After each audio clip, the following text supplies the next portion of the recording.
Oh, welcome. It's a rainy day in New York, as Woody Allen is not allowed to say. And welcome to the franchise, episode number 183. I am your host, the DNA Train, Daniel Ehrenberg. And Oh, God. you like that one, buddy? Yeah, that was really good. That was really good. Thanks, God brother. damn it. Yeah. I'm over here in New Jersey in a cyclotron, and that is I'm the H element over here, and we are indeed on episode 183. Very exciting stuff. H element, Henry, hydrogen, like Dr. Manhattan. Well, it's raining a lot here too down in South Jersey, so yeah, a little rainy day recording here for everybody. We're going to be covering some beautiful little gems here from Are you Species, talking about Natasha Henstridge's nipples? the ones that shoot out ropes.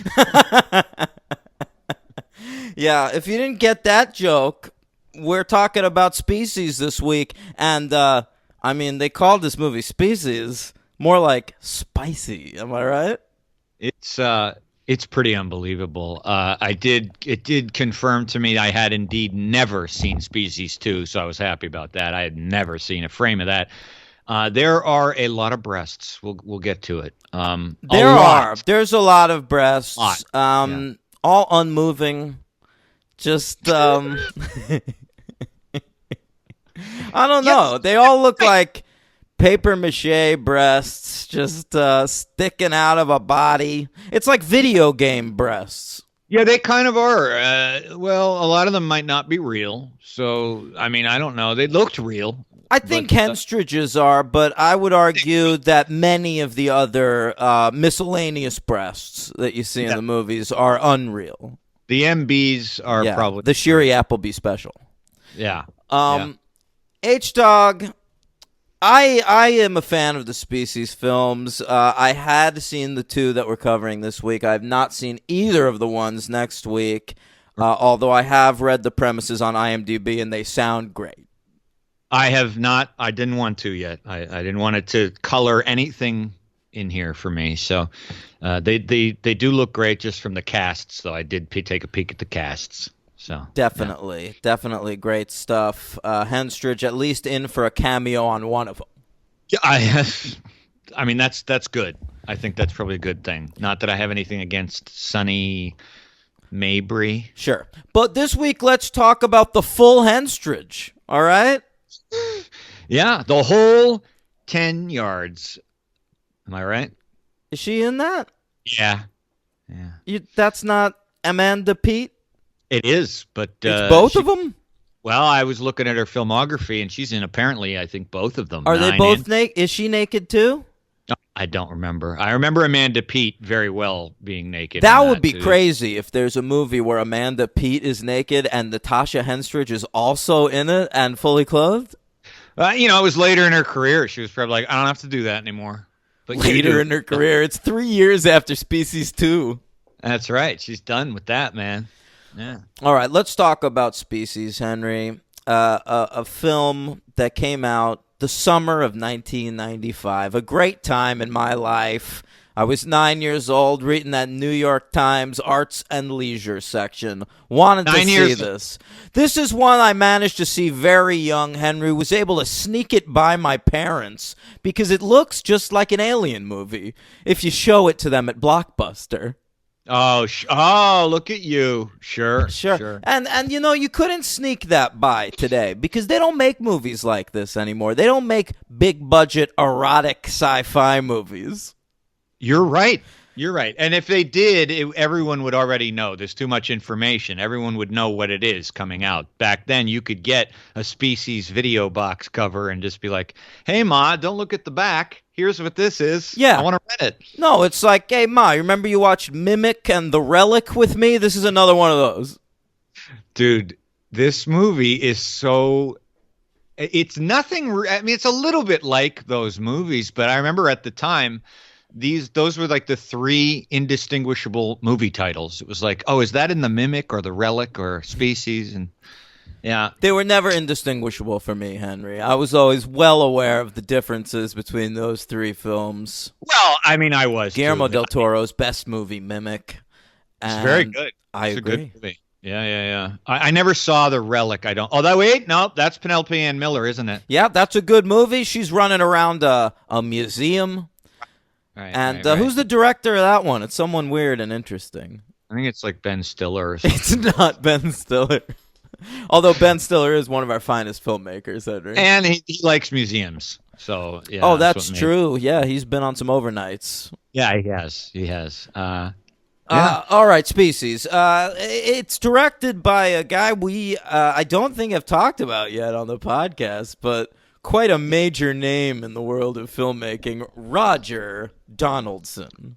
This was one of the funniest discoveries yet in the show for me. I've always known the guy's name, and then when I was looking him up, I've seen fucking 9 films of this guy. Of course you have. Everyone has. He's made a lot of major films. And I saw 9 in a row chronologically. Like, Well- there's a pack of 9 I've seen. Let's talk Yeah. about him, Henry. He got All his right. start over there in New Zealand. Like, Peter. I bet Peter Jackson looked up to Roger Donaldson. He's a big fan. Sure. Then he comes to America. I believe his first American film is The Bounty. Right, that's I never saw that remake of Mutiny on the Bounty. That's with Mel Gibson, I believe. And That's Anthony. right. It's a pirate picture with Air Mel and Anthony Hopkins. You haven't seen that? No, but Nor I have I. think I'd like to. He follows that up with a film called Marie with Sissy Spacek. Boy, we talk a lot about Sissy Spacek. She here. shows up a lot. She gets a lot of press from us. Nobody's pushing the Spacek name the way the franchise is. We really in do. 2019. Unintended consequence of the show. That's Yeah. right. Check out Castle Rock, Season 1, streaming now on Hulu. There you go. He follows that up with No Way Out, a movie I'm sure Henry loves, but I have never seen it. Great movie. Excellent movie. It's one of his 2 best movies. 3 It's got Costner, though. in a very good early Costner performance. It's also got Gene Hackman in a villainous role. It's a very good movie. Look at him on the cover of this movie. Some girl's kissing his neck. He's just staring into the middle distance, as always. I think Sean Young's in that. Sean yes, Young he is in that, yeah. All right, he Good. follows that up with, of course, the first of his movies I've seen, Cocktail. Oh boy, yeah. That's That's I a guess great that's one. that's fun in a horrible way. Sure, I can't deny that. Yeah. You better believe it. I don't think he directed the Kokomo video, so we can't give him credit for that. Okay. He follows that up with Cadillac Man, one of my That's- favorite superheroes. Yeah. With Robin Williams. Don't know Yeah. much about this one. I've seen it. It's a sad sack movie. Kind of one of those middle-aged movies from that era. You know, it's nothing special. All right, then he makes White Sands, That's one of those weird Willem Dafoe is starring movies. and Mickey Rourke. I remember seeing that in the theater. I think I was like 14. There's not a lot going for that movie, as I remember. All right, he follows that up with the remake of The Getaway we just talked about with Kim Basinger and Alec Yeah. Baldwin. And Michael Madsen and Jennifer Tilly. And I always liked that movie a lot. It's Yeah. bad. And then he makes Species, of course, Yeah. masterpiece. Oh, well, don't say comments. Yeah. Follows that up with the great Dante's Peak, baby. One of the 2 best volcano movies of 1997. Right, the better one. It's the better one. I would say it's the better one. I think what pushes it over the edge is that elderly woman falling into the boiling river. I don't recall. I don't really like Dante's Peak very much. I gotta do. confess. Yeah. He follows that up with Henry's all-time favorite movie, 13 Days, Yes, sir. Yes, which sir. he owns on DVD. Oh no, not anymore. Blu-ray? Remember when you came down to visit me? I had to recoup some things that I lent out to people, and you managed to find 2 of the things Do you remember this? I do remember. That's right. Yeah. Henry was on a mission to rebuy some DVDs that nobody had given back to him or something. That's right. I had like 3, and I think like one of them was like History of Violence, and we found that, and then another one was something else. We found that, but I still don't own 13 Days. It's gone. I think you're So okay, man. I don't know if I will be. All right. All right, follows that up with The Recruit. Saw it in theaters. It's a good movie. It is awful. It's not a bad movie. That's where my Roger Donald. That's where I'm done. I didn't see anything I think else. that's where everything's done, man. After that, Yeah. nobody saw The World's Fastest Indian starring Anthony Hopkins. I remember him. I don't know why I remember this. I remember Anthony Hopkins promoting that fucking thing on Letterman. I was living in New York at the time. I remember him being on Letterman. I was like, I'll watch Anthony Hopkins. I don't think he does a lot of talk shows. And that's what he was fucking promoting. Very odd. Yeah. He's fast. I never saw it because it's got Indian in the title, man. I was already out. No, yeah, it wouldn't get you. Didn't get me either. Yeah. Follows that with The Bank Job with Jason Statham. That's a remake I kind of wanted to see at the time, but skipped.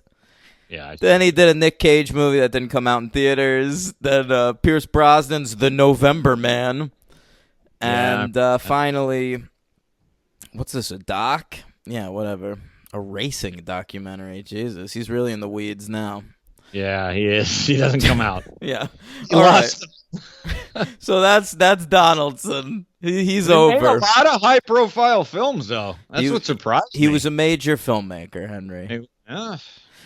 It was The Species was written by Dennis Feldman. I assume a Jew. He is a classic writer, Henry. Now, this is how I realized I wanted to do Species. This is how I came up with the idea. Oh. Because of young Dennis Feldman. Okay. I happened to rewatch a movie a couple weeks ago called Just One of the Guys.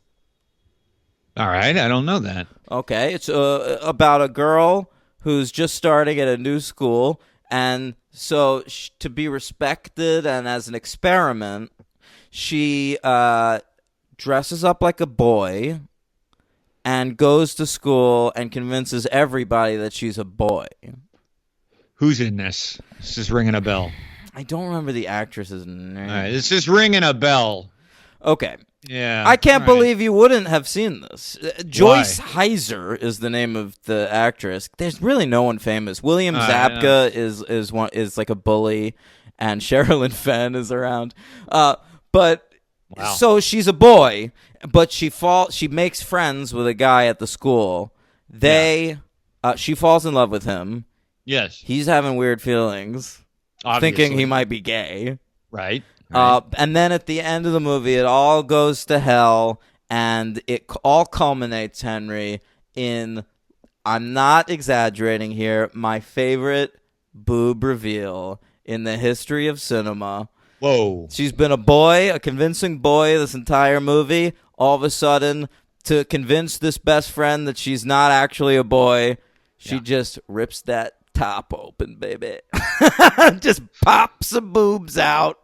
And her friend's like, oh, shit, this boner makes total sense now. Let's fuck. End of movie. Sounds good. It's great. So Dennis Feldman wrote that movie.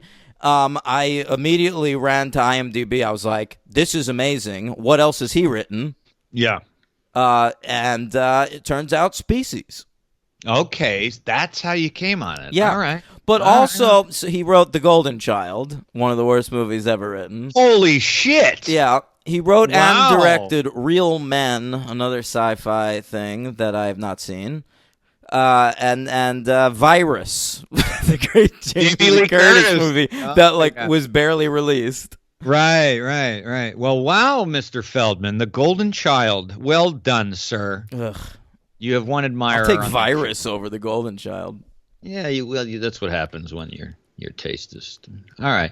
Okay, so Feldman came up with the idea for Species in 1987. He originally wrote it as a police procedural, and the title of the movie was The Message. I feel like that was a thing in the 80s. Like Hollywood was afraid of too much sci-fi, so they'd put a cop element in it. Sure, like what's the movie with the TV show with Alienation? Yes, Alienation's one for sure, and V also did that. Yeah. Then he reconfigured the script in 1993 and managed to sell it, and it got made by Roger Donaldson. It came out July 7th, 1995, on a budget of $35 million, very high, but it made $113.3 million. It was a hit, and it came in at number 30 at the box office for 1995, between number 29, Aaron Sorkin's The American President. Good movie. Yeah, at number 31, Terry Gilliam's 12 Monkeys. Great movie. Yeah. All Okay, right. so it was also nominated for some MTV Movie Awards. I want my MTV. Great as always. That was, of course, the recorded version. Now, it was a winner, Henry. It won Best Kiss. Which one? The one where she puts her tongue through the back of that dude's skull. That makes sense. Yeah. Sure. Yeah. Okay. Big winner there. Big award. And Natasha Henstridge was nominated for Best Breakthrough Performance. And I'm sure that you're announcing it exactly like that guy said it. Back That's in the how day. it was in the 90s. Yeah, I know. Everything was badass. Best villain.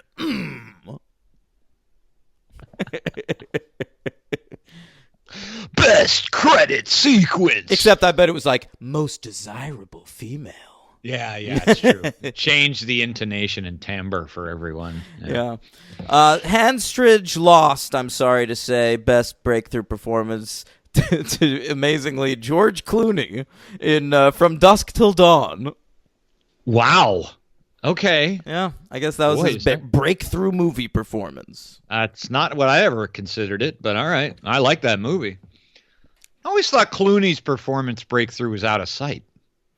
That was later. For me. I know, but it was for me. That's No, when listen, his gave a breakthrough performance was ER. I know, But I mean, From on Dusk Till movies, Dawn was his first big movie, so I guess that counts, man. He won. You can't argue with these MTV people. point. The voters gave it to him. A non-argument. Yeah, it's true. All right, I redid this list, but I want to do it really quickly because I'm anxious to talk about Species. So, what are your top 10 movies of 1995? Great year. I'll avoid my HMs, of which I have a lot. Number 10, Before Sunrise. My number 10 is Gregor Raki's The Doom Generation. Okay. My number 9 is Living in Oblivion. My number 9 is Amy Heckerling's Clueless. All right. My number 8 is Nixon. Oy. Number 8 for me is Todd Haynes' Safe. Yeah, great. It's in my HMs. Number 7 is The Usual Suspects. Number 7 is Danny Boyle's debut, Shallow Grave, which was released in American theaters in 1995. Touche for our 3.5-year argument on that movie. Number 6, Mighty Aphrodite. Sure. My number 6, Rainy Day in New York. My number 6 is Living in Oblivion by Tom DiCillo. All right. And here we go. Heavy hitters. These These are the that's so grand complicated. slams, And the here we snap-ons, go. the three-pointers, the touchdowns, the curling when the puck gets close to the circle. These are the heavy hitters of the franchise. Heavy hitters. Casino. All right, released in American theaters in 1995, Terry Zwigoff's documentary, Crumb. Fucking Christ. This is the year, isn't it? Yeah. This is one of those years. Yeah. Totally different lists. Number 4, Leaving Las Vegas. My number 4 is Larry Clark's Kids. Number 3, Braveheart. Number 3 for me is Richard Linklater's Before Sunrise. Absolutely. Number 2, 7. My number 2 is Heat. And that's my number 1. And my number 1, 7. Okay, so The movie starts with these awful 90s computer graphics announcing the title Species. Boom. Green on black on green. Great. Then the credits conclude with announcing the new queen of our domain and introducing Natasha Henstridge. Here she is. We have to let you know that she is here at last. She's going to be a big actress. She's going to dominate movie screens for decades upon end. This is the next Julia Roberts. And here she is. She's not going to show up for the first 20 minutes of the movie, but after that, she is going to knock your fucking socks off with her emotional range, her sweet, sweet tits, and her creamy, creamy buttocks. You know what did occur to me, though? I do think that I thought about I believe her name is Kristanna Loken. I thought a lot about Kristanna Loken when we were watching this did movie. You really? Yes. All right, yeah. And I think Henstridge really is much better. Oh, definitely. But she's also definitely in that same league. Oh, yeah, I agree. But Henstridge is capable of some dynamics and some emotion, where Loken is the total You blank don't know slate. that, man. She's playing a robot. An alien. Right, Loken, right. or whatever. Anyway, yeah, it's that whole crew of just nerd female icons that are just making their bank at conventions. Yeah. With pervs wanting to take a picture. It's just an army of pervs wanting to jerk off to pictures of themselves standing next to the object of their affection. Trying to remember how their shoulder blade felt when he had his arm around her for 2 seconds. Yikes. Yeah, a harsh review of what, Comic-Con? Is that where this happens? Anywhere. Any one of those. I've never been to one. Okay. Wizard World. I don't know. Wizard World, the sci-fi convention. All right, sure. Yeah. You think she goes? It's just Kristanna Loken next to fucking Summer Glau next to Natasha Henstridge. Brigitte Nielsen shows up every once in a while. Oh, it's got to be a real good one for her to show up. Yeah, absolutely. Yeah, that's true. Yeah. Big draw. That's right. All right, Henry. Yeah. We open. We're talking about SETI because it's the 90s and we were obsessed with the SETI project. Which were Contact. Yeah. And Independence Day. And The Arrival. Yeah. No, it's true. I mean, SETI. It was this bullshit organization sending Mozart into space for no reason. Trying to connect. Yeah, we sent one RNA strand. We sent Mozart. And we sent, that one movie where the train comes towards the camera and it used to scare everybody. And we're hoping the aliens see it. Yeah. And maybe they'll come say, hey. You said it in a nutshell. You said it in a satellite. It's amazing to me that it's a real fucking thing and it still goes on. These fucking Is it still going on? Dude, of course it is. There's some people who don't understand math and science. I just really associate this with the kind of thing Clinton was doing.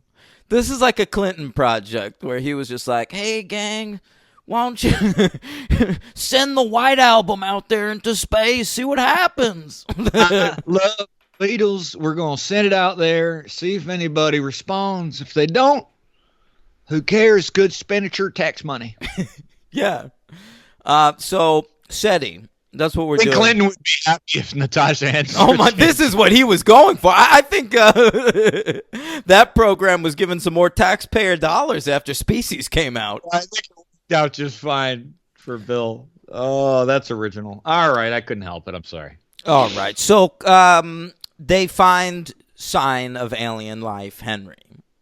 Yeah, they do. And what it is the aliens send them some DNA strands so that they can replicate an alien.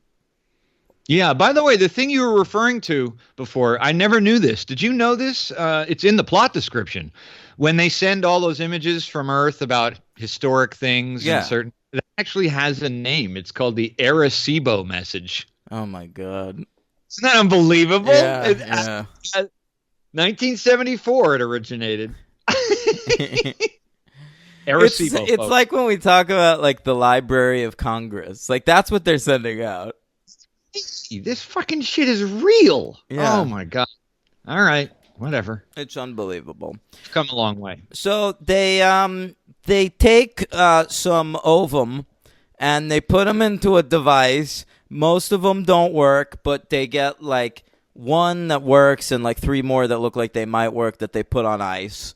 And looks like they get a kid. She ages real fast. In like 2 weeks, she's already looking like a 15-year-old Michelle Williams. She really does look like Michelle Williams to the point where it is Michelle Williams.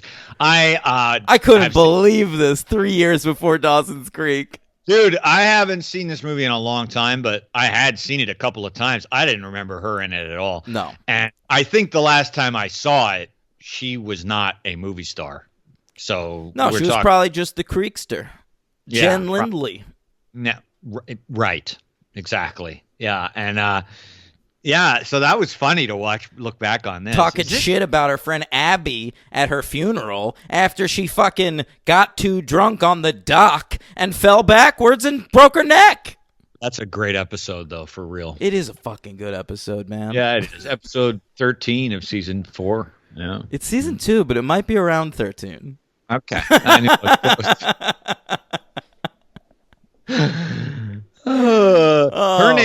her name is Syl. Syl, right. Now, in the script, apparently there was an explanation for why her name is Syl, but it didn't make it into the movie. I could have used one. Yeah, that would have been nice. Why not? Why not? I mean, we're explaining everything else and not explaining something about DNA, but like in the movie, like it's almost like what? It was like the scientist's mom named Sylvia or something? Yeah, it's very odd. Yeah. I do think it's a good alien name though. Syl. It is. Sounds like an alien. And there's some great human names in this movie. We'll get to them. We'll get to the humans. Let me talk about Michelle Williams some more. Sure. She escapes. Well, they're going to kill her, right? She's aging so fast and she's getting powerful, and so they're like, let's just gas her.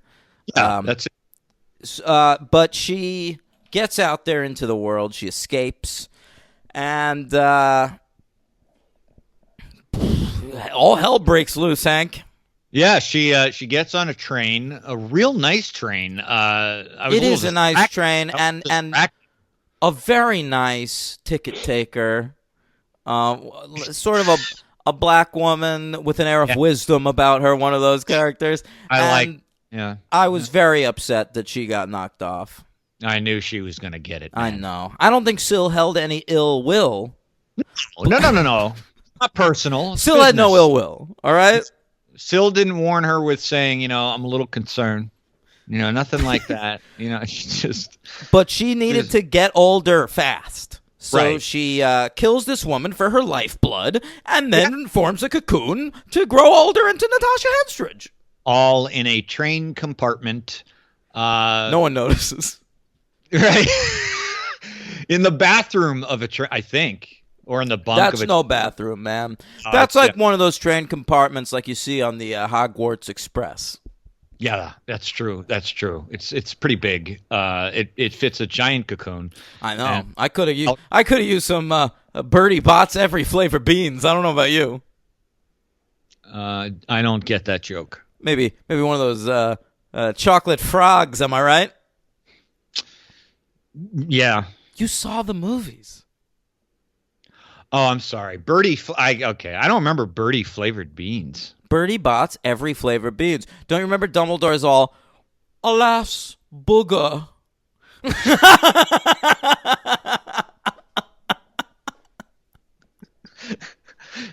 Is that an actual line that he says? No, something like that. He goes, that'd be great. Alas, earwax. Something like that.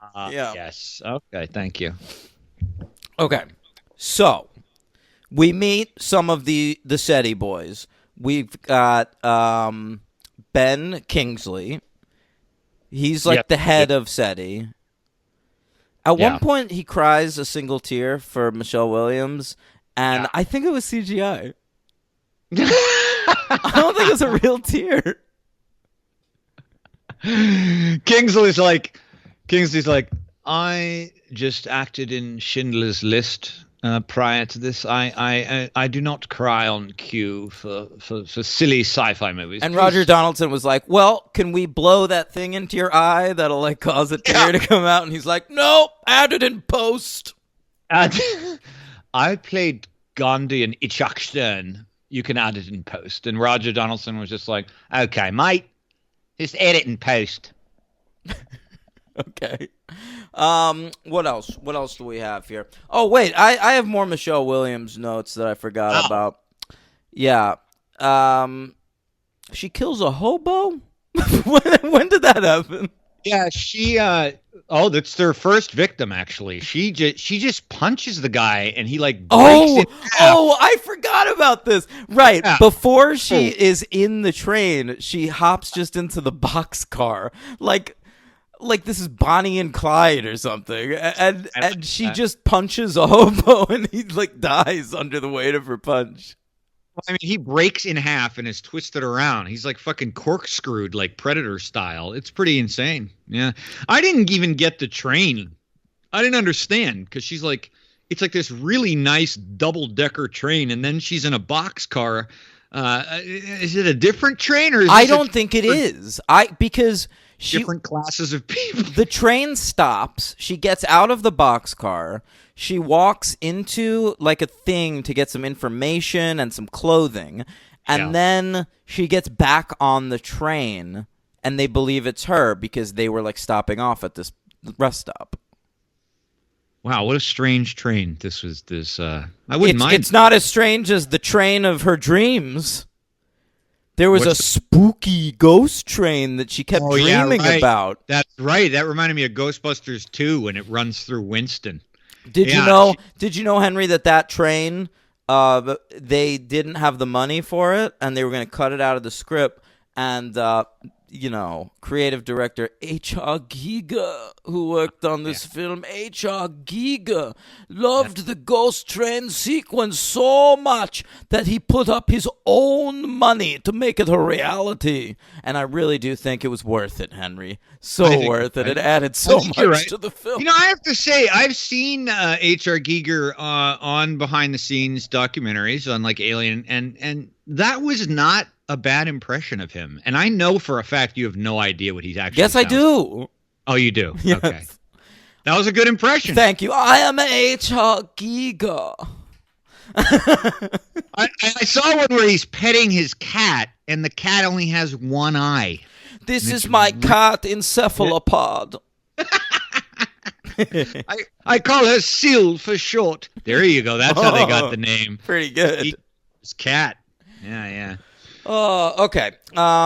Next, Michelle Williams. She turns into Natasha Henstridge. Oh, first she eats a banana sideways. That disgusted me. I almost vomited. That's tough to watch. Yeah. That's tough to watch. But that then, might be the scene in the movie.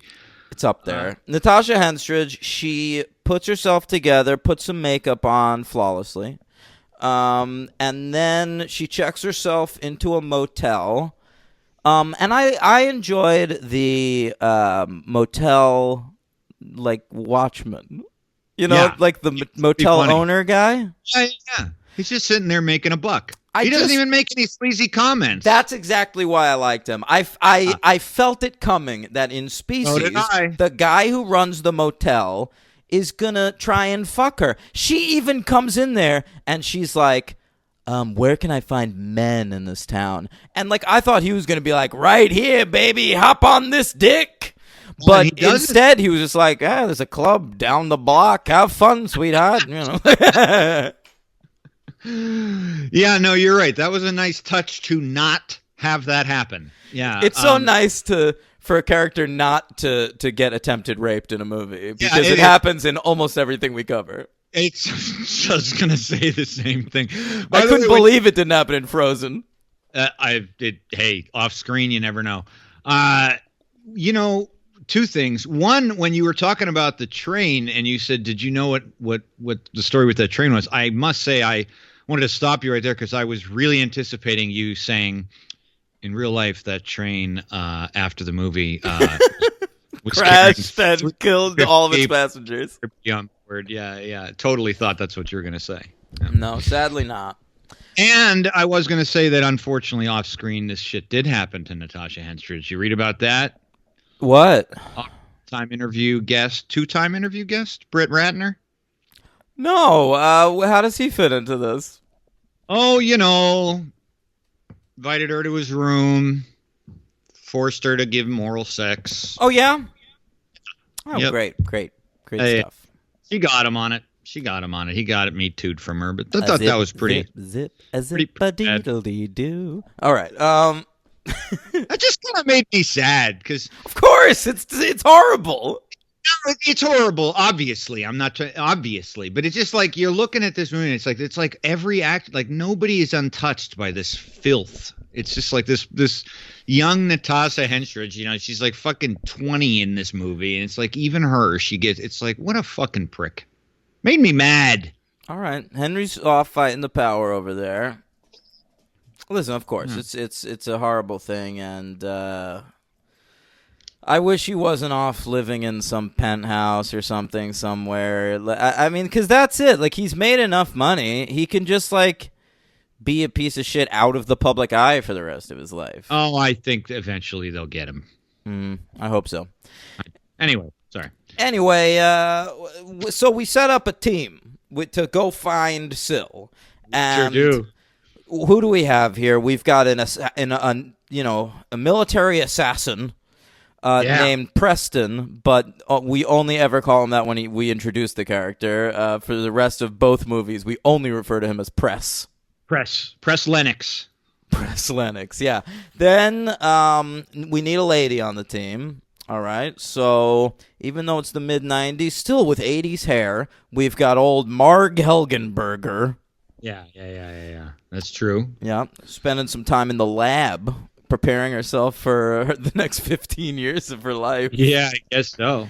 And Press is Michael Madsen. We didn't say that. Right, Michael fucking Madsen, baby. Yeah. Cool as ever. Also, Ben Kingsley's character's name is Xavier Fitch. That is pretty good. Preston Lennox, Xavier Fitch. Do you know Helgenberger's name?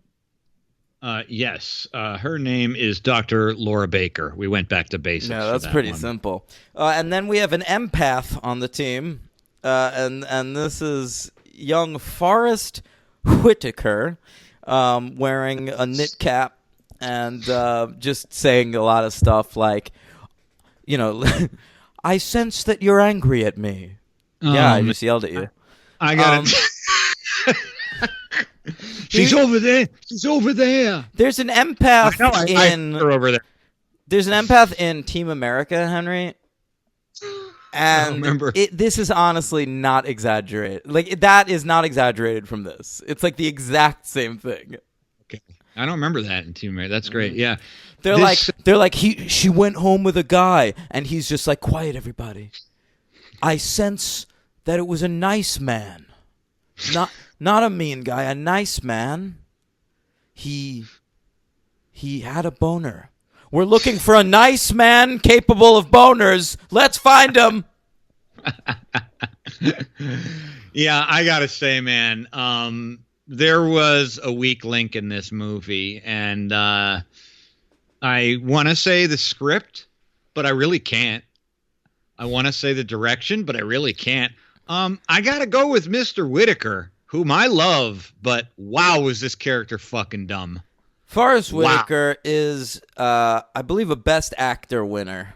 And one of my favorite performances that he ever gave. Yeah, and a deserving one. What a great actor. Great in things right around this time, too. Oh, yeah. But good Lord, is this a misjudged character and an even worse performance? Yeah, it's both. Exactly. It is so bad. I was so utterly relieved that he was not in the sequel. Yeah, I'm glad you felt that way. Yeah, he was the standout bad performance to me. So just irritating, and I mean, there was just nothing to him. He was an empath. He was a little bit socially awkward. he didn't drink until like Michael Madsen was like, "We'll get you a Long Island iced tea, kid." And he was like, "Oh, well, I get a tea. I like tea." Right. I mean, Alfred Molina isn't particularly that necessary either, but he's good in the role. Little they give to do. He fills out the team, man. Yeah, right. But I mean, it's just one of these. It's such a fucking He's Hollywood. good. He's playing like the nerd. Yeah. It's one of those Hollywood tropes where we got like a fucking team of scientists, and we can't just have a scientist team. We have to have a fucking empath. Well, on there. it's just like, one Jesus. scientist, really. It's just Mark Helgen. Well, what? Madsen's an assassin. Whitaker's an empath. I guess Alfred Molina is, but isn't he more of a computer guy? No, he's like a forensic anthropologist. She's a molecular biologist. Bones. There you go. And you got Ben Kingsley, who's a science. So, I mean, it's a science-heavy team. But let's go with non-science people and bring an empath in. It's a good idea. Yeah. So, meanwhile, Syl's watching TV in her motel and learning how to be a human from doing this. Right. I feel like Right. not a great window. I feel like she'd be better off looking at that recording we're sending out into space. Yeah, that would have been helpful. Maybe saved a lot of lives. Ultimately, she's going to end up watching a rerun of The Biggest Loser or something, and that's going to be how she lives her life, or Next on MTV. Yeah, it's true. So, what does she see? She sees like a commercial, just like a sexy commercial, right? That's like one of the... and she's like, I'll be a sexy lady, too. That's it. And she sees like some softcore porn, and she's like, oh, that's how humans mate. Let's fuck. Right. So she needs to find a man. She goes down to the club down the street called The Id, which is disgusting. And she heads in there. She sees she's not doing that great at first. No. But then she realizes that men like looking at boobs. And so she pops her top off in the middle of the club. She's walking around with her bra sticking out. And, she meets a man. And first she kills a woman. Sure. That woman deserved to die. Yeah, woo. That was harsh. I didn't remember that. Yeah. It was kind of funny, though. It was played for kind of kicks, and it was I thought it was kind of amusing. Well, it is. It's just like because it's one of those things like they can't find this woman, and like it was played like a joke. Look, the kills are adding up, man. Yeah, the kills are adding up, and like her interpretation of the primordial instinct for competition is just to kill the other like an animal, like a fucking tiger, or and so she just kills whoever she thinks is a competition. So, right. So she takes this dude. She goes home with this dude, Robbie. Yeah, great guy. Love this guy. Robbie, they walk into his house. His move is immediately, all right, babe, I'm going to take a shower.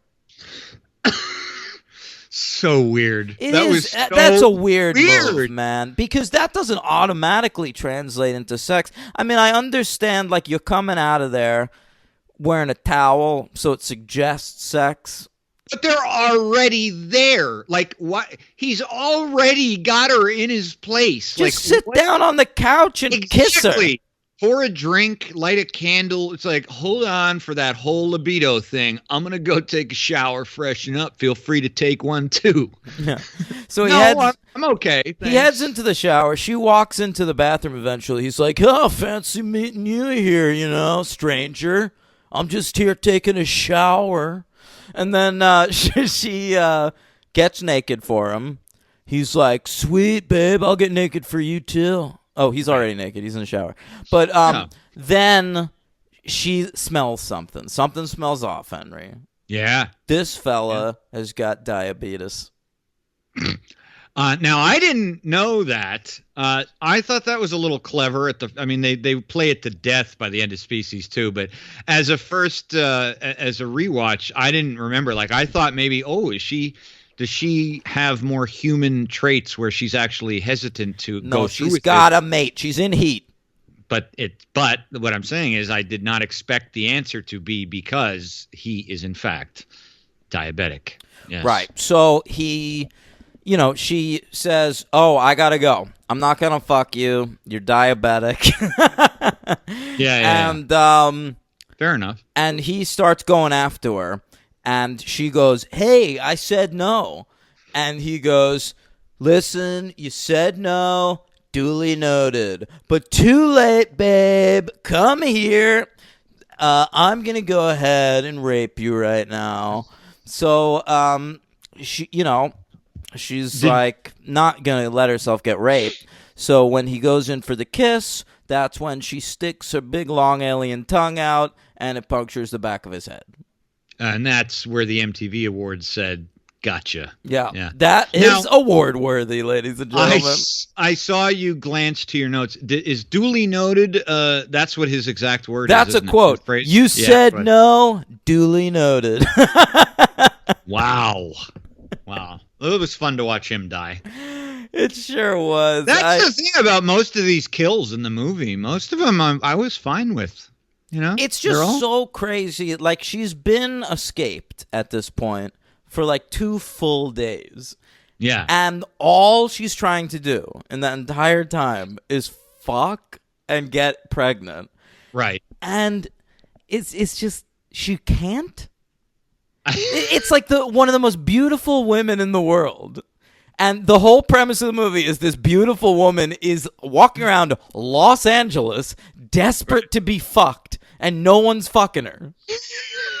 Like, she'll fuck anybody. She's not looking for like a handsome guy or like a guy with money. She could fuck a hobo. Yeah, and it was even funny. It did occur to me when she went into the nightclub and the first guy that gets taken by the woman she kills is like sees Natasha Henstridge and he's like, "Oh yeah, all right, we'll party." And then he gets interrupted and he's like, "No, I'll take hairspray for 100. Thank you, bag lady Henstridge. I'm interested in her." Maybe she should have gone to like Staten Island or something where she could have just like a construction site, where there's in more LA interest. already. But it shouldn't matter. She could go anywhere. I'm trying to think of a city where there's more testosterone. There isn't a building in the world that doesn't have a person in it that would fuck Natasha Henstridge. Apparently not. She has to get in a car accident, a near fatal car accident, and get rescued by a good Samaritan who, played by the noted actor, one of my favorite names of an actor I've ever come across on the show, Whip Hubley. Great name, you're right. Whip Hubley.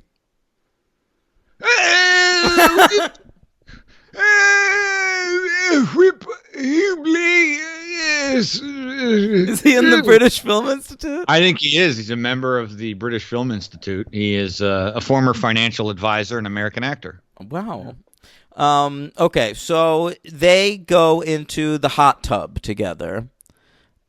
He has a hot tub, and she says, "Fuck me. You gotta fuck me, all right? Do me a favor. I am naked in your hot tub. Fuck me." And he's like, "I don't know if I want to." It's ridiculous. The only character who's believable male is I love him. I love him though. He goes, "You have protection?" Wait, who's the believable male character he said? That in that scenario is Alfred Molina. He's like, okay, yes. That's 100% true. Okay. They think she's dead after that car accident. Yeah, and they're like celebrating, and she goes and like waits in Alfred Molina's room and pretends to be a not alien. Yeah, and this guy wants to know. These other two. This guy wants to know fill her out how to questionnaire. Do you have protection? All right. Are you currently seeing anyone right now? I cannot sleep with you unless I have the... Molina literally walks into his room. He's like, "Oh, who are you?" And she's like, "A lady who wants to fuck." And he's like, "All right." Jolly good. There we go. Yeah. So he fucks her, and that's great. And that's actually a really good sex scene. But then, like, halfway through it, he realizes he's fucking an alien. And even though, like, he reacted by trying to get her off of his dick, for a second when he realized that she was an alien, he got even harder. Well, probably. Probably a Or kinky. he just came. Yeah, no, he obviously already finished because she's pregnant from his kid. Yeah. No, So no.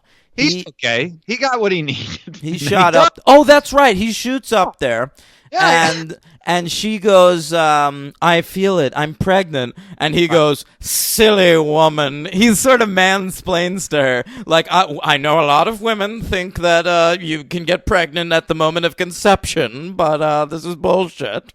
Right. And she's like, no, actually, I'm pregnant, and I'm going to murder you right now. yeah. Which she Actually, does. you will not be conscious, and your stomach will explode within 3, 2, 1. And thank you for your addition to my belly. Yes. Sure. So the whole last 15, 20 minutes of the movie are just like the rest of the cast. Like, it's a big chase, and she sheds her Natasha Leggero skin and turns into an alien. She looks sort of like when the X-Men's Danger Room turns into a sexy lady. I don't know if you've ever seen that before. I wait. Yeah. I think I know what you're talking about. Yeah, Does it look like a woman? yeah. Or like really? I don't remember that. Okay, that's funny. It's horrible mid-90s special effects. Yeah, but it's It looks like something out of Spawn. But yeah, it does, but it works. it doesn't work. It's terrible. But at the same time, I thought I was going to be having to, like, when the opening credits started and like the font was so stupid looking, I was like, "Oh god, this is just going to be terrible mid-90s CGI the entire movie." And I will say, to their credit, it's a lot of practical effects. And, Yeah, there and it are. only gets overly CGI-y in the last, like, 15 minutes. Yeah, and I mean they rely a lot also in the end in the sewer sequences on actual. Just sometimes you don't even see her. Like there's like lots of shots of like the water and bubbles under the water. I mean, it's not a whole extravaganza going on. But then there's that part where she's, like, climbing around on the Oh, wall. yeah. That That's looks bad. like garbage. That's real bad. And yeah, she has. What does she do? She has Melina's kid, so that's like a little bald boy, and he's laying This there. little bald boy. Boy, we didn't really talk about the sexual dynamic tension between Michael Madsen and Marg Helgenberger. I gotta tell you, I felt that they had chemistry. So did I. I really did. I liked it. I wanted to see them hook up, and when they did, I felt satisfied by it. Total agreement. I think she is lovely and charming, and she's like tough and funny and all The the hair right is ways, too and much, but it's other not than very- that, it's very good. But she's a victim of what most people were in the mid '90s. no, she's a victim of what most people were in the late '80s. It just happens to be the mid '90s. She's a scientist, might not be up on fashion. Michael Madsen obviously is cool as fuck, no matter what he's in. He's great in this movie, though. Michael Madsen is kind of set up as the hero of the movie, and I wouldn't have predicted that he would fit in this role. I like Michael Madsen, the character actor. I always think Michael Madsen should be like 4th or 5th build, but Michael Madsen, the hero in this movie, worked for me. Yeah, no, I think he's excellent, and yeah, I mean he usually plays a pretty bad dude. Whenever I've seen him, I've off the top of my head what the 2 Tarantino things, right? Hateful Eight, Kill Bill, Reservoir Dogs, 3 things, yeah, all baddies. The Natural, he plays the bad baseball player, and he's fucking great. He steals the show in that movie, and in this one, it's refreshing to see him play kind of like a good guy. You don't Yeah. see that a lot. Definitely. And he comes back for Species 2, even though he says he regrets it. Yes, he does, but I'm glad that he did. Yeah, it was nice to see him. Even though you gotta wait 30 minutes for Michael Madsen in Species 2. He was so good in this first one. Like, the first 30 minutes of the second one, I was like, where's Madsen? Yeah, it's true. But, Give me that Michael magic. he did say it was a crock of shit, quote unquote.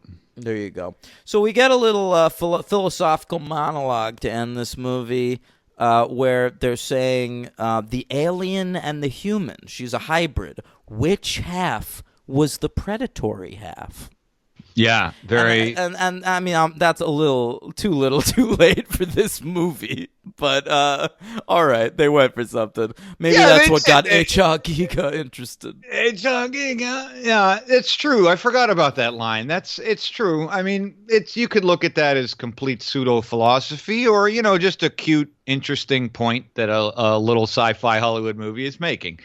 There's also some gender dynamics at play in this movie where they say that they made the alien a female specifically because they felt she'd be more docile and easy to control. Yeah. Which I actually thought worked for me as an explanation. Well, it did because it's completely upended.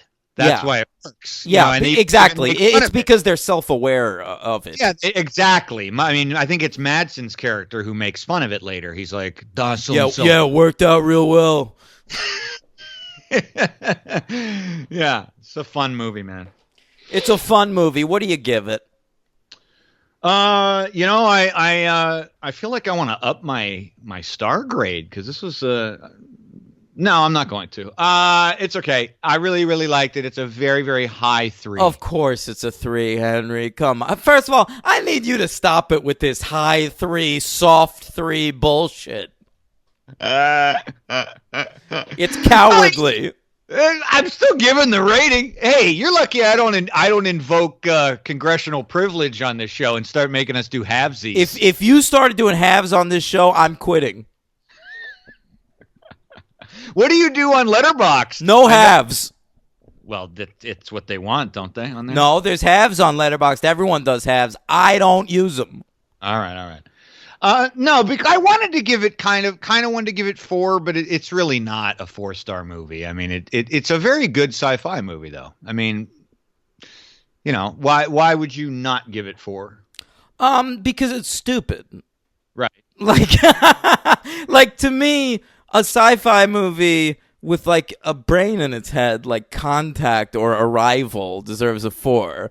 This is like a fun little romp. It's the kind of movie, I feel like every so often I see a movie where I'm like, if someone like Paul Verhoeven made this movie, it might like raise it up. Fun. Yeah, that would have worked. That's a good call. Yeah. No, I mean, I rewatched The Running Man recently, and I feel like that's another one. Like, that's like a really great movie, but ultimately Starsky from Starsky and Hutch directed it. Oh, yeah, but that's a fucking awesome movie, man. That's better than this, yeah. A lot better than this, but yeah. All right, so my initial thing, what I wrote down, we talk about the movie, and sometimes I think maybe I misjudged it or I was judging too harshly, so... but I guess I wasn't. My gut was 3, and I went with 3. My MVP in this movie is indeed Michael Madsen. I think he makes it funny, and he's a great hero, really, in it. And my LVP, without question, is Forrest fucking Whitaker. Okay. I need to just take a look at the cast to think about my MVP. The LVP I've always had in my head as far as Whitaker. I really thought that he was awful in this movie. One of the listeners even got in touch with me to say, like, hey, how bad was Forrest Whitaker in this? That's funny. Yeah, wow. and I wanted to respond to him like, yes, I 100% agree, but I don't know if I should spoil. Yeah. Right. My MVP is Michelle Williams. You're fucking nuts. What a fucking cop-out vote. So nice to see her. Get out of here. Yeah. That's cowardly. Come on. That's cowardly? It's like 6 minutes of the movie. Look, my MVP is probably Madsen, man. But, like, you picked Madsen. She does talk. All right. I feel like you don't care as much about Natasha Henstridge if not for Michelle Williams setting up that character. Really? Yeah. That might be possible. I don't know if she's the MVP of the movie, but okay. MVP, Michelle Williams, Busy Phillips' best friend. Sure. Let's move on. Oh, wait. Superhero count? Yes, there is. Okay. Well, I will tell you, I know that Frank Welker did some alien noises for this movie. I didn't count him.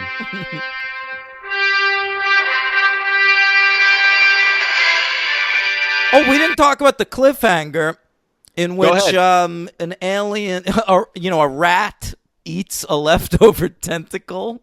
This is true. and then develops alien superpowers. And it's a cliffhanger, but then not brought back in the second one. Much to the consternation I read of the Species fandom. I know. I read that too. Because this is that big a movie, like Alien. Yeah. Although I can see that, Henry. Like, what if a movie was like a big hit? Like, what if like you went to see like a Marvel movie, and then like it ends on a cliffhanger? Like, what if the snap happened in Avengers: Infinity War, and then in Avengers: Endgame, it's just not remarked upon? It is a little weird. I don't know if that's the best analogous situation, but sure. All right. I got a 6 count. Number 1, Michelle Williams. Oh, from the best superhero movie of last year, Venom. Venom was great. She's going to be in Venom 2. What's her name? Lady Venom, She-Venom. Anne Wying. But what's the her symbiote's name? That's not what they don't credit her as that. Oh, bummer. Very exciting. Ben Kingsley, of course, was the Mandarin in Iron Man 3. Fake Mandarin. Yeah, not a good one either. I love him. Just low points. Michael Madsen, of course, played Detective Bob in Sin City. He played Kilowog in Green Lantern First Flight. Alfred Molina. He could have done the voice of Harvey Bullock. Hey, I'd like a live action, a little bit fatter Michael Madsen. He's got to be fatter, but I would support it. Yeah. That's right. Alfred Molina, who we talked about last week, of course, is Doc Ock in Spider-Man 2, Ares in the Wonder Woman cartoon, Destiny in Justice League Dark. All right, we just did him. Well, who's next? Yeah, I did the research twice. King Right. Gustav in Justice League. I wasn't happy either. Okay, Forrest Whitaker. Forrest Whitaker. He was in Black Panther. That's right. He played Zuri. I don't remember him in Black Panther at all. He was like an elder of Wakanda. Makes sense. I feel like he was holding a big staff. That also. Marg Helgenberger, last but not least, played Hera in the 2009 as well, Wonder Woman. And there you go. Who knew, Henry? That's the one where Kerry Russell was the voice of Wonder Woman. Perfect. All right, let's move on to Species 2. 3 years later, The Magic Number. Yeah, you're right. That's the one to go by. Yeah. Yep. We have a new director and a new writer. So what happened here was they wanted to make a sequel to Species because the first one had done so well. They had a fellow named Chris Brancato, who was a writer who had been doing a lot of script doctor work for MGM at the time.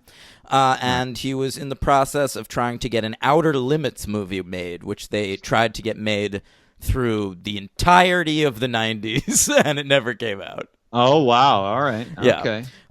Chris Brancato had previously been a TV writer. Probably most notably, he wrote the season 1 episode of The X-Files, Eve, which has a very similar premise to Species. And okay. also inspired the band name Eve 6, Henry. That's good to know, and that's a really great band. Yeah, one of the best. What's your favorite Eve 6 song? I think my favorite Eve 6 song is called Breaking Up With You. You couldn't come up with one Eve 6 song? Yeah, no, for real. My favorite Eve 6 song is The Thin Red Lebowski. Come on! I would swallow my pride, I would choke on the rinds, but the lack thereof would leave me empty inside. Swallow my doubt, turn it inside out, find nothing but faith in nothing. Wanna put my tender heart in a blender, watch us spin down to a beautiful oblivion. Rendezvous, then I'm through with you. How about that? I remember all those lyrics. That's really bizarre and amazing, as usual, with your photographic memory. Or audiographic memory, maybe. Damn. Okay, so this fella, Brancato, he wrote the movie Hoodlum right before this had come out. They were I happy remember with that. that movie. He then wrote Species 2. Went on to mostly work in TV, Henry, but, he went on to have a pretty good career. He wrote for Hannibal and probably most notably created the show Narcos on Netflix.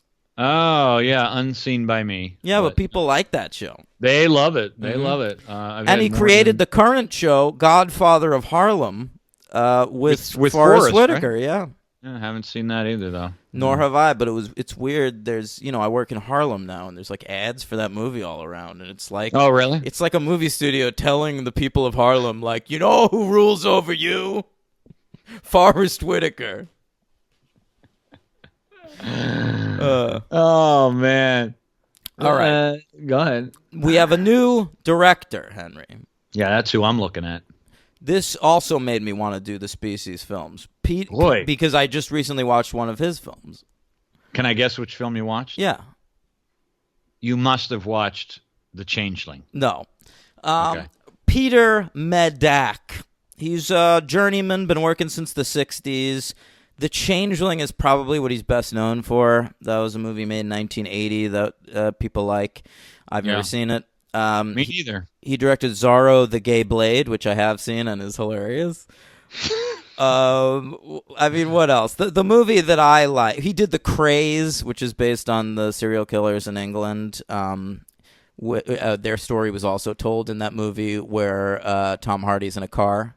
Holy shit. The Craze. I know that movie. I never saw it, but that's the same fucking subject matter. Yeah. Wow. Never realized that. Okay. Interesting. And he also directed a movie that I like a lot called Romeo is Bleeding, which I referenced on the podcast recently with Gary Oldman. Okay. So is that what had you Yeah, I just rewatched watched? that a couple weeks ago.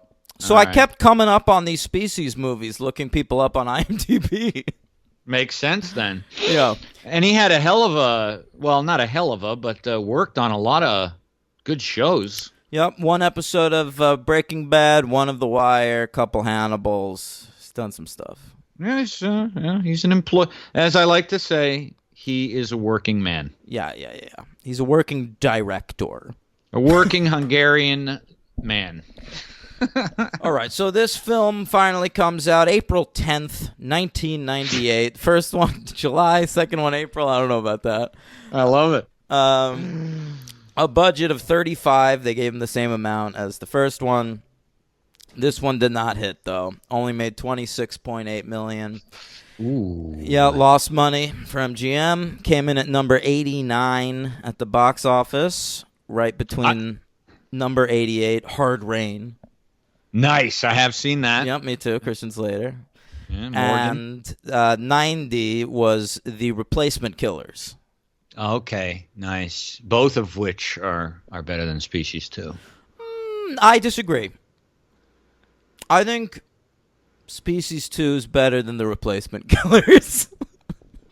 Yeah, I mean, Hard Rain is just so fucking funny. Yeah, I love Hard Rain. Randy Quaid is a I bad love guy. anything that's like an action story during a hurricane. Yeah, but I mean, like, just literally that movie, there is nothing happening except it's raining. It's not a tornado. It's not a snowstorm. No. It's literally Just hard rain. rain. It's just raining. But the rain is really hard, man. It's very hard. That town, like, fills up fast with water. They are 6 They feet can't deep. move that bus. No, they cannot. You got, they're in boats and Yeah, shit. they are. Jettisons. They're riding jetties. around in boats.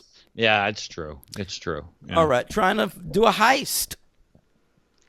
Morgan Freeman's a bad guy, too. Is he a bad guy? Oh, you know what? He has a heel turn. Oh, yeah. It's one of those Morgan Gone Freeman? Baby Gone Morgan Freeman heel turns. Yeah, right. Very rare. Morgan has a heel turn, and Randy Quaid is the central bad guy. Very strange stuff going on in that movie. Love it. A strong wreck on Hard Rain. Definitely. Can we quickly do our top 10s of 1998? Yeah, I wouldn't mind. I redid mine. It's just the one year I haven't redone in an extraordinarily long time, and I'd like to even redo it again. It's a weird year, not a great year. Not a great year, but it's got some of my favorite movies. Yeah, that's kind of how I felt. All right, I am going to say 3 honorable mentions. Go ahead. Oh, thanks. Croupier. Croupier Mache. That's right. Croupier, a great movie. The General by John Borman. Yeah. You ever see that? Yeah. I mean, no. You didn't see that? No. Okay. The great Brendan Gleeson. So those are two Brit movies. Yeah. One Irish. Keep going. Buffalo 66. Yeah. All right. Okay. Number 10. All right. Those are three great movies, everybody. You should check them all out. Do you have any HMs? Velvet Goldmine, Your Friends and Neighbors, the X-Files movie. X-Files and Your Friends and Neighbors. Very good stuff. All right. Number 10. I resurrected this movie from the oblivion depths of foreign films of Better Sentences Constructed, and that is the Danish movie, The Celebration. Oh, I thought you were about to say The Danish Girl. No, Celebration. Really great movie. All right. My number 10 is... we'll go on the tip of something Henry's definitely never seen, because he picked something I've definitely never seen, and that is Hurricane Streets. That's true. I have not. Number 9, a movie that Edward Norton definitely didn't interfere with, since we listened to his show with Mark Merritt. That is American History X. That's my number 9. Oh, all right. Number 8, one of the best Spike Lee movies, He Got Game. Henry, that's my number 8. What is happening here? All right, Oh. I'm perking up. I'm interested in what's going on. Yeah, I told you it was worth it for me to redo this year. All right. I don't know how this is going to go now. All right, number 7, it's possible. Pie. No, not on my list. I love I love it too, but it didn't quite make it. My number 7 is Out of Sight. Oh, well, it's on my list, but yeah. Number 6 is definitely not on Dan's list, and that is Rounders. Nope. Ante Up. Nope, always boring to watch actors pretend to play poker. Number 6 for me is on your HMs. That's Buffalo 66. Yeah, it should. Yeah, it's great. All right. Number 5, Run, Lola, Run. My number 5 is The Truman Show. Yeah. All right. I don't care. I don't care what anyone says about that fucking movie. That's a masterpiece, and I think it's going to stand the test of time. I don't think anyone says anything bad about that movie. Most people I know love it. Henry, why don't you shut your dumb gob and then let me defend this movie? Let me get incredulous about this movie that everybody already loves. There's one detractor. Yeah. All right. Number 4, The Great Rushmore. My number 4, an even better movie about hard rain from the year of hard rain. Of course, Brian De Palma's Snake Eyes. Number 4. Yeah. Oh, pleased with that. All right. It's refreshing. Number 3, Out of Sight. My number 3 is Todd Solange's Happiness. All righty. All right, it changed it up. Number 2 is Dude the Big Lebowski. That's like Jesus fuck you in the ass. That's right. Number 2. My number 2 is Terrence Malick's The Thin Red Line. I decided that I was going to change gears here for the first time in 8 years on this list and make that really, honestly, the great movie about World War II of 1998. That's right. I said it. The great one. Number 1 movie of 1998 is The Thin Red Line. The other one's good, too. It's got a first half that's decent. Oh, you're one of these people. Once they're off the beach, I'm not into it anymore, man. Actually, that's because it completely sucks in every way after that. It doesn't. It I really mean, it's does. not great, but it's good. No, the opening is great, but I don't care. I'm so sick of even saying that. I just feel like dismissing the movie these days. I'm sick. I of know, it. I know. People with the beach in talking about Saving Private Ryan. It's like when people hate Zack Snyder and they have to say, but the Dawn of the Dead remake's good. Which I don't have to say anymore because I like Man of Steel, so that's my go-to. Fuck that movie. My number one. No, but you know what I'm saying though? Like you're right. You make a good point. I'm Yeah. not even gonna. From now on, I'm just gonna say, look, I don't like Saving Private Ryan. That's it. Yeah. No caveats. She Go was ahead, great and almost famous, but Kate Hudson after that, man. All right. Number one is Rushmore for me. Yeah. And that brings us to Species 2, another fine film. We introduce the film with some stock space shuttle footage. There's a manned mission to Mars, Henry. We're in trouble right away. As soon as I saw that. If you're looking for actors you might recognize on this crew, good luck. But well, I recognized Bubba. Oh, that's true. One of them's Michael T. Williamson. Williamson or just Williams? McKelty Williamson. Michael T. Are you sure? I'm pretty sure I've heard it. Michael T. Michael T. Williams. That sounds like two names. All right. Michael T. Williams' son or Michael T. Williams? I want to talk about the head astronaut on the mission.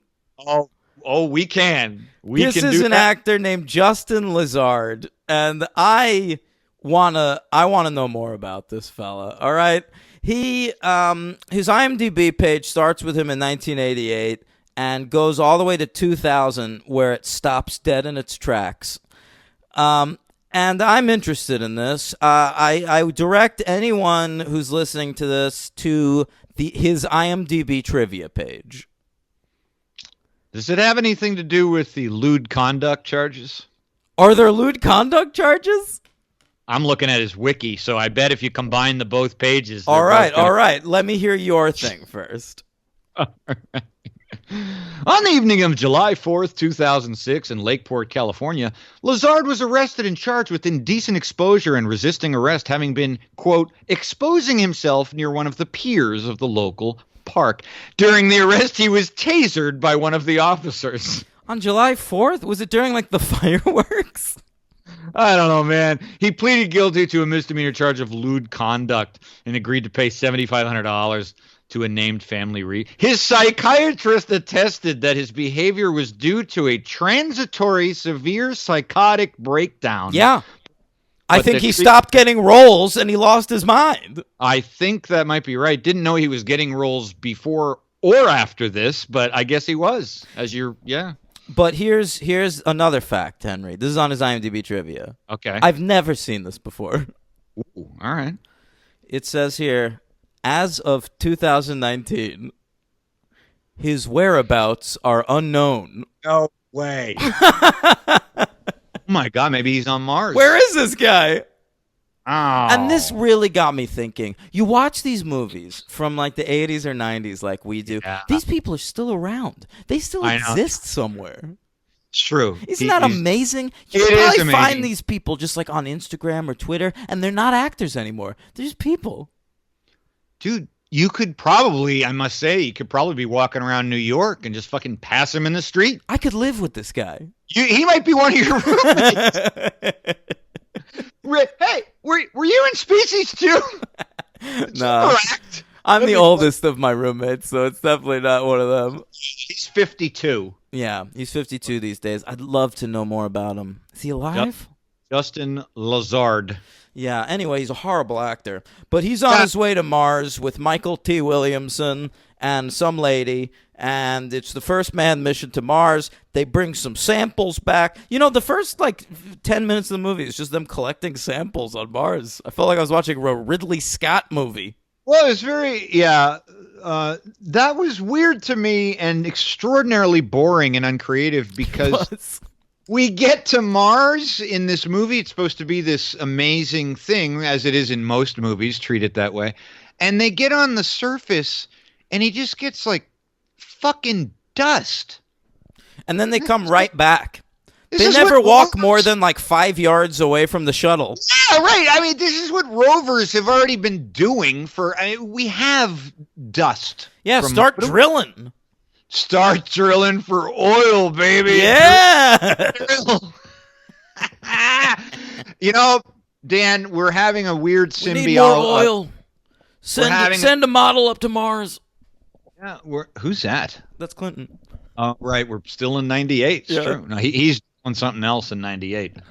The very Define strange. the word is. Depends what your definition of the word is. Define the word intercourse. It's interesting. We're having a very symbiotic time here, Dan and I, because I am about to predict, and I can't believe this is happening, but do we have the same LVP for both movies? It's possible. I mean, mine, without hesitation, was Lazard. Well, I want to talk more about it. No, I know, but I'm just going to say right now. Yours is Lazard. Understandable. Hey. He's obnoxiously bad. Holy. He is ripped to shreds, though. What a body on this guy. No, I was. Yeah. And not a piece of hair to be found. I think he meant ripped to shreds because he is that too at the end. Yeah. But yeah. We're not there yet. Clinton's not the president in this movie, Henry. You got that right. We meet the president, and I'm happy about it. Bells. The Bells. Richard Belzer. He's there. Munch himself. President Munch.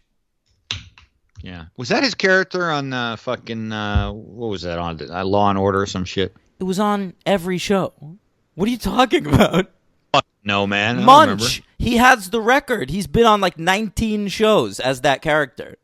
Oh, sorry. I remember what you're talking about. He's been now. on all the Law and Orders, bro. He's been on Homicide: Life on the Street. He's been on The Wire. He's been on The X-Files. He's been on The Simpsons. He's been on so many shows. Okay, tell me about that real briefly. Why is it? How did that come about? That he's that in all that? It's just a thing. People love the Bells, and Not how I know him. I know him as a comedian and shit. So I mean, well, he got the role on Homicide, and then I think Dick Wolf was like pals with those fellas, and he brought him over to like SVU or something afterwards, and so then everyone just started doing it. Pop him on that show. with that name and as that character. Yeah, it's very funny. Okay, He's I've always known him Detective as Munch. a stand-up.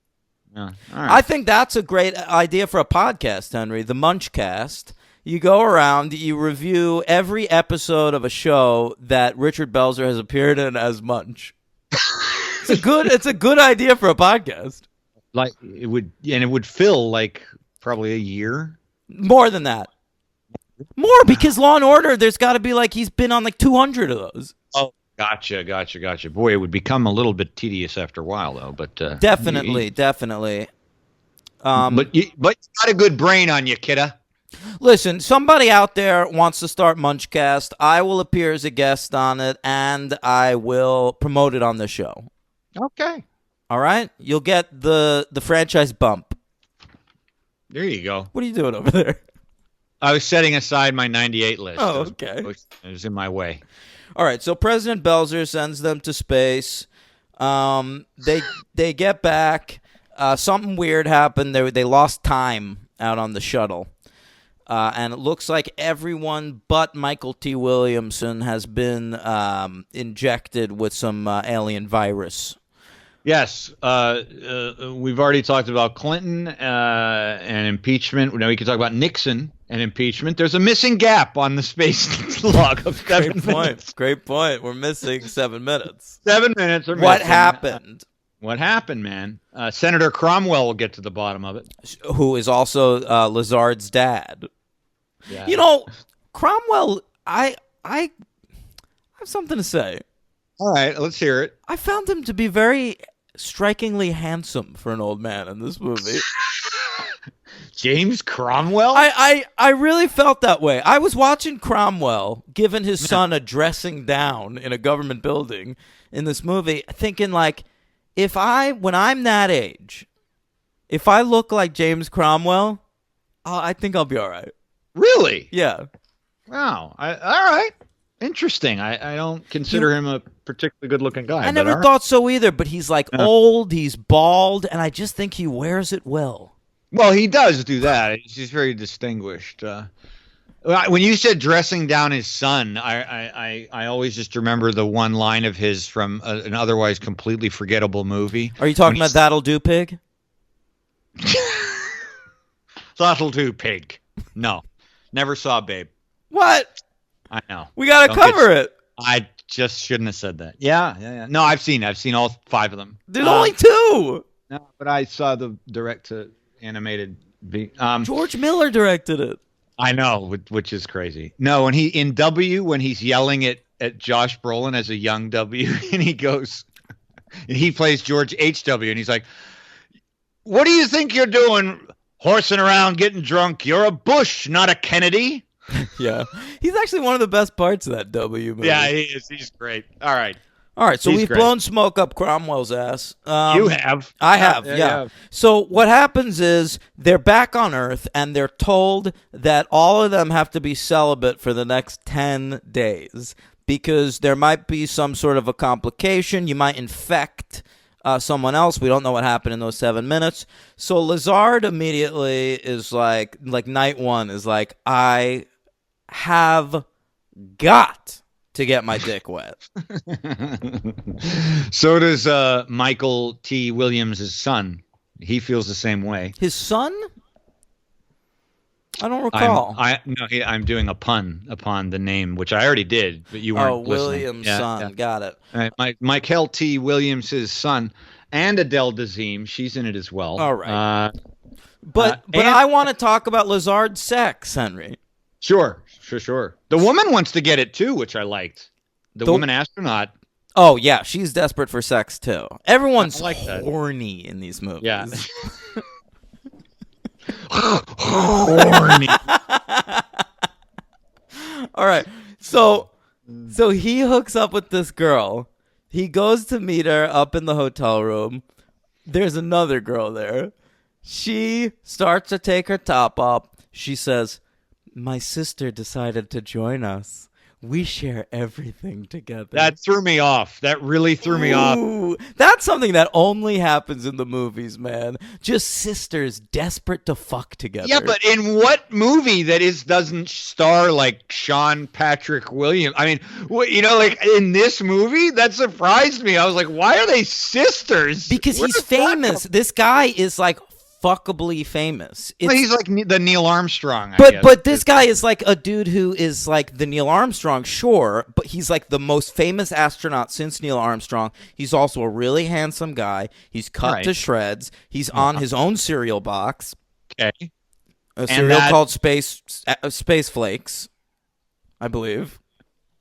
And that would promote two sisters having incestual sex with this guy? Well, I think what had to have happened is this sister makes a plan to fuck this dude.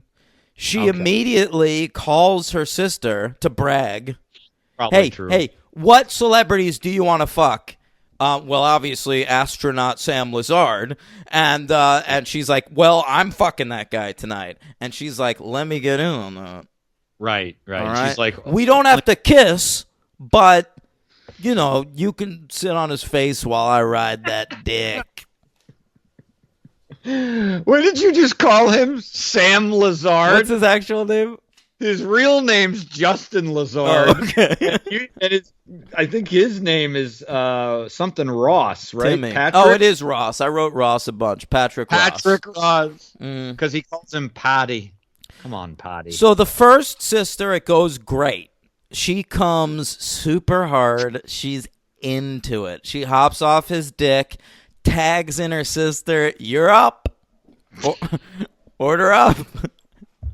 And Get your sister, only easy sister. so sister 2, she's ready for them sloppy sex, and she hops on that sweet, sweet dick, and he's not on top for any of this, by the way. He's just lying there. It's true. So she hops on the dick, and it doesn't go quite as smoothly here. Tentacles start sprouting from him, and fuck her up, and he impregnates her, and then a baby climbs out through her stomach head first. It's pretty gross. If I may just correct you on a slight deet, the girl he has just consummated with goes to the kitchen. She's very satiated. She's about to get some after sex, probably a digestif. Then her belly begins to swell, whilst her sister is in the midst of copulation and then gets impaled with said tentacles of Sam Lazard.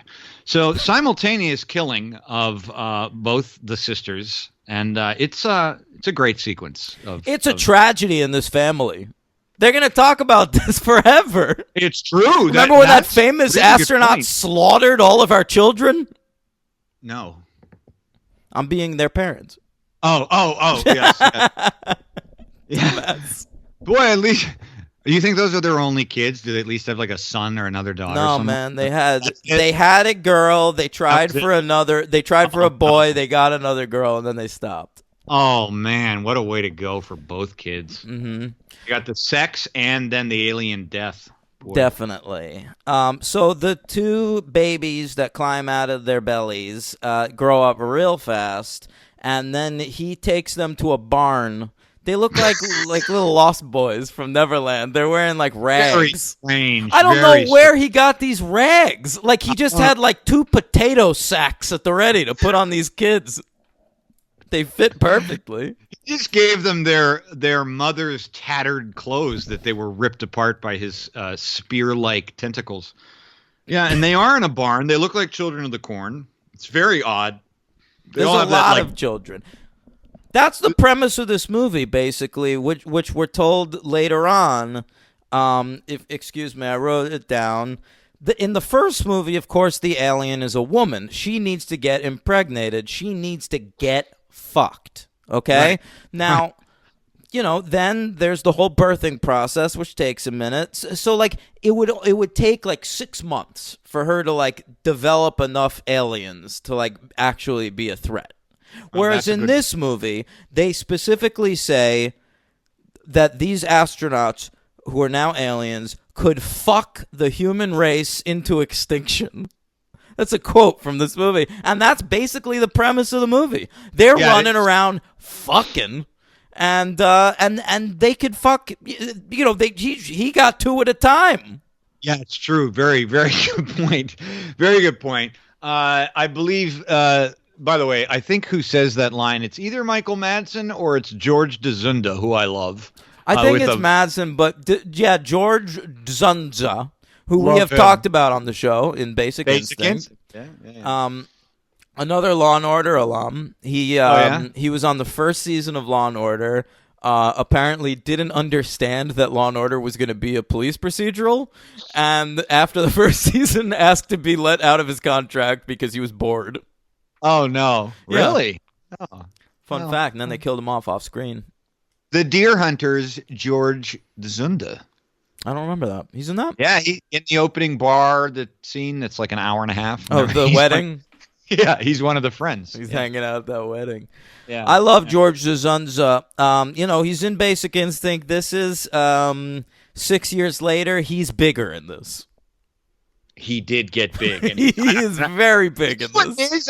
He's fat in Basic Instinct. I think it was this military uniform. It's very bulky. Oh, that is true. Yeah, he's got big shoulders and shit. Yeah, he looks like a fucking G.I. Joe doll or something. It's very strange.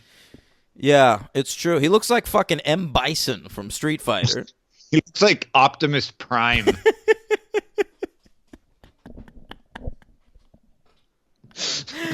Oh, that's good stuff. I was also thinking that James Cromwell reminded me, because his name is Ross, and he's just Thunderbolt Ross from the Hulk. He's totally Thunderbolt Ross. Yeah. All right. Anyway, just had to get that out. Meanwhile, Syl. Oh, it's not Syl. Syl died at the end of the first one, but they revived the female alien project. Right, good idea. And they have a new alien named Eve, and they won't let any men into the lab so that she won't feel the need to fuck. Correct. That's right. So basically, they have her just sort of in a room watching TV. Playpen. It's like a playpen. They show her watching baseball, and she's like playing with a baseball, and then she also they show her watching the Dukes of Hazzard at one point. That was weird too. The whole sequence was very strange. They're just teaching her how to be a redneck. Yeah, exactly. Baseball, beers, and Dukes. Yeah, it's weird. And, next, we're gonna put on a Jason Aldean record for you. There you go, Larry the Cable Guy for comedy. There we go. Coming soon. All right. NASCAR. Yeah, it's odd. Did it ever occur to them that what if they really fucked up her genomes and she's actually a lesbian and all they've done is surround her with women and she's actually going out of her mind? I think that would have come up at some point. They're depending on her being heterosexual. That's a great point, Henry. Don't assume someone's gender. Don't assume someone's sexual identity. It's not you have no idea. Good point. It's a good point. Wow. Far more Eve, liberal. the alien Eve could identify as they, them, and gender fluid and sapiosexual. It's true. She's in John Wick 2. Okay. So that's where Henstridge is for like this entire movie. It sucks. You just want Henstridge out there. It's not even the same character. Eve is more boring than Syl. I'm sorry. Because she's a good guy. It is. It's sort of like Terminator 2. It is like that. A very good one. Unlike Terminator 2, where we get Robert Patrick, we don't get a good. That's what you need in this movie. Yep. You need like a good villain, and you need to. She needs to be out of that cage by minute 20 and already looking for the villain. She does not escape in this movie until an hour 15. And this is like an hour and 27-minute movie. Yeah, no. She spends most of the time in that cubicle. Yeah. And but when she does escape, it's pretty baller. She throws that baseball at that one dude's head. At the woman's head. Oh, it's a woman? Okay. Oh, right, because all of them are women. Strike 3, yeah. But if you get a male who's a tad more charismatic than a zygote, I think it would have helped the process. But we don't. We have Sammy Lazar. They should have just had James Cromwell play the villain. No, please. Then he'd have to be naked like it's Waking Ned Devine. Shit. God. They should have gotten Ned Devine, man. Motorcycle. That one skinny dude. Yeah, riding a fucking motorcycle down. I love that shit. Countryside. I hate that movie. I like that movie. Oh. It is terrible. I understand why you hate it. It is the worst kind of Fox Searchlight trash. But it is funny, and those are some cute old people, man. Fox Searchlight. And when that skinny old guy showed up again a few years later in Mean Machine with Vinnie Jones, I was into it. I never saw Mean Machine. Dude, check out Mean Machine. I think I'm good. You're gonna That's love not it. even. Is that guy Richie? He produced it. Of course he did. Mm-hmm. All right. Oh boy. What else we got, Henry? Ross, the astronaut, he's just everywhere trying to get laid and succeeding. He is fucking and getting fucked, and he's getting a lot of kids. He's putting rags on every one of them, leading them back to that barn. He's just out there trolling for Tang, Henry. True. Which I think makes sense as he's an astronaut. Nice joke. Damn, dude. Just a moment of silence, everybody, for that joke. That's a Tang joke. In space. I wrote it down. That one was not off the cuff. That's really good. That's on the Potties Awards. That's going to be nominated for best written joke. Yeah, I lost to Bruce Valanche last year, but I've got a chance this year. Listen, I like his move to hang out by his own cereal boxes in the supermarket, just smiling. And then like a lady walks by and is like, "Whoa, hey, you're that guy. You wanna go fuck in your van?" Yes. Yeah. A little bit of sadness in this movie with McKelty Williamson's son is not being able to get laid to save his life.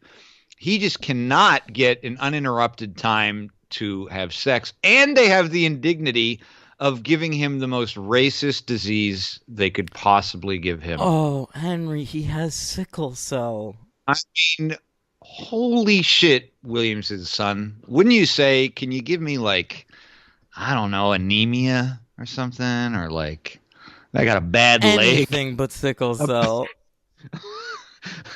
I got a gimp leg. I mean, Nope, it is nope. weird. Yeah, so he's not infected because the alien knew about his sickle cell? Jesus Christ. It's fucking crazy. And so Believe my ears when they said that. I was like, did they just give the black guy sickle cell? And wow. the race politics in this movie are just horrible from moment one, though. He is fighting at the end of the movie, holding a fucking machete, and he says to the alien, I wrote it down, I'm about to get straight Kunta Kinte on your ass. Well, the director is Hungarian. He's probably never seen an African American before. I don't know how else to account for it. Yeah, it's rough, man. It's awful. I don't think McKelty Williamson's son needed to take a role like this. He was doing okay. He did Forrest Gump. He did Heat. He did Forrest Gump and Heat. He got better, I think, as he got older. Like by the time, he was on like a couple seasons of Justified, and he was fucking great. I like Michael T. Williamson as an actor, but in this movie, he's just like stranded. Very bad, yeah. Very, very bad stuff in this, yeah. Trying to fuck, he can't. Get sickle cell. Makes a Roots reference. It's all terrible. Makes a Roots reference. Oh my God. Let's throw in every horrible bad thing that people can say about a black person in this one. Yeah. Except for that one thing. The N-word. Oh. No N-words in this movie. No, you're safe. There's a later scene where I heard there was a line where he's like defending O.J. Simpson, and it's like they did take that out. Is that real? No. I would have believed it. OJ didn't do it. So the movie ends with a big fight between Patrick, who is now just an alien mass of tentacles, and Eve, who has also shed her Natasha Henstridge-ness and become the Danger Room again. And I mean, they start like kind of fucking halfway through the fight. No, they do. There's like, well, they're not fighting.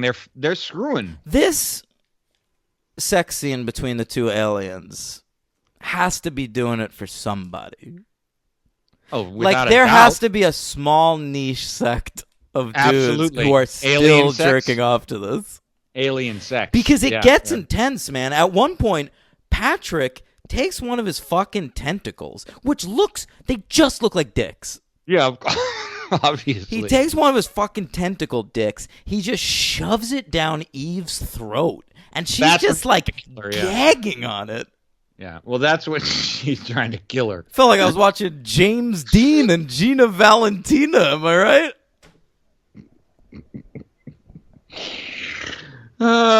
It's like something out of facialabuse.com. Don't go on this website. It's evil. Listen, it is an intense sex scene, and then it ends. I guess Eve is pregnant? Yes, because obviously they consummated their affair, even though it was seemed to be interrupted, but they get it in quick. Because at the end, and then somehow in the ambulance, of course she's unguarded, the body of Eve, unguarded, and there's a fucking kid. Oh, yeah, there's a random kid. It must be like one of Patrick's kids. Yeah, but how? I don't ask questions. It's incomprehensible, the ending of this movie. I even like Googled it, and I could not find an explanation that satisfied me. Really? You Googled it like Species 2 ending explained? Yeah. And there's a cat in the back of the ambulance. I mean, what is this ambulance? Yeah, it's a Motley Crue back there. Felt like I was watching The Dirt. Oh, what is this? The last 20 minutes of Room? God. All right, H-Bomb. I felt that Madsen and Hargitay were just wasted in this movie. It was nice to. Priscus Hargitay's in it too. Oh, I got them mixed up. Helgenberger, Mark Helgenberger, Mariska Hargitay, same thing. Kind of is the same thing. It is. All right. But yeah, Helgenberger, I don't know. You know, they ended the first movie together, like they were a couple. Yes. And then they do the sequel thing I hate that we've talked about before, that Scream used to do with Courtney Cox and David Arquette all the time. When we pick them up in the next movie, they're not together anymore. They're the bicker twins, and then eventually they get back together by the end of the movie. Yeah, you're right. Having said that, though, Marg Helgenberger, it was a close one in the first movie, even though Madsen took the title. She got my MVP in this one because this is a pretty bad movie. It's not totally unwatchable, but she's a delight. I think I gotta go Cromwell. I think you do too. Yeah. For all that love you were showering on Runner him. up to those sisters, though. The sisters are Something. they're very talented. Yeah. What are you giving this movie? Oh, I didn't say my LVP, but yeah, you're right. I'm gonna go with Ross, Justin Lazard. And listen, if you're out there, don't take anything I said to heart, man. I feel like he's the type of guy that could be like, listening to I think he could be Googling his name. He's gonna. Oh my! We don't want anything bad to happen to Mr. Lazard. To him or to anybody else. I don't know. He seems like he could be a dangerous character. But Justin, for $5 a month, you can get bonus content on the Patreon. We might mention you. We'll rank all your films. Yeah, absolutely, buddy. I think the Munchcast should get him on. Hey, by the way, if somebody can find me Justin Lazard, I'd love to have him as a guest on the show. Ooh, we better go back and heavily edit this episode. What a fucking get he would be. All right. It'd be a catch. I give Species 2 a 2. That's what I give it. Okay, great. It's not a complete piece of shit. It's pretty close. It is in no way a lost cause. It's an hour and 27 minutes. It's got the stuff you want in a Species movie. Gross aliens, lots of boobs, some buns. A little better. The what? Specs are a little better. They're still bad, but yeah, they're a little better. I don't know. Listen, this is not terrible. That should have been on the VHS box. Not terrible. Look, this is not terrible. Listen, they could have used that on the VHS box of this movie. It would have helped. They would have been like, honey, look, this isn't it says it's not terrible. Yeah, and I'm right. It's a 2. You have any superheroes for this one? I do. I have 4. One is Dan's boyfriend, James Cromwell. He played Captain George Stacy in Spider-Man 3. Oh, that's right. Yeah. He died. Yeah. And next up, we have the Bells. The Bells, man. He is in... This is very weird. You're going to have to explain this to me. So he played a character named Joe Klein in the 1990 TV series The Flash. Klein. Okay. Yeah. And then I guess there was the TV movies of that show, The Flash 2 and The Flash 3. I guess so. Revenge of the Trickster and Deadly Nightshade, and he also played Joe Klein in those. Okay, Joe Klein, important character. Yeah, and the writer of the Bill Clinton book Primary Colors. Very Clinton-heavy episode. Yes. He also played Inspector William Henderson in Lois and Clark, The New Adventures of Superman. Next up, George DeZunda. He played Dr. Gregory Belson in Batman and Mr. Freeze Sub-Zero. He played Perry White in Superman Brainiac Attacks. He played the ventriloquist in Batman the Animated Series. And Perry White in Superman the Animated Series. Yeah. What a career. And last but not least, we didn't even mention this fucking actor. Jesus Christ. Peter Boyle. Yeah, well, he's just sort of a crazy guy, but it was weird to see him, and I was trying to do the math in my head. Are we before or after Everybody Loves Raymond? Yeah, I know. I believe we are... He's just ranting and raving in this movie. Hey, Marie! Hey, Marie! Make me a sandwich! We are pre-Monsters Ball. Quit fawning over Ray! We are post-Joe. Right? Remember Joe? Joe? That's like the precursor to Hardcore with George C. Scott. I don't remember that. All right. Peter Boyle, to me, of course, best remembered as Clyde Bruckman from the classic X-Files episode Clyde Bruckman's Final Repose. I believe he won a guest actor Emmy. That's funny because I'm looking at that right now. Deborah! You're right. Deborah! Jesus Christ. So Peter Boyle, something else about Peter Boyle I didn't know. Totally thought 100% he was alive. He's been dead for 13 years. Yep. I don't remember that. Anyway, he played Bill Church Sr. in Lois and Clark.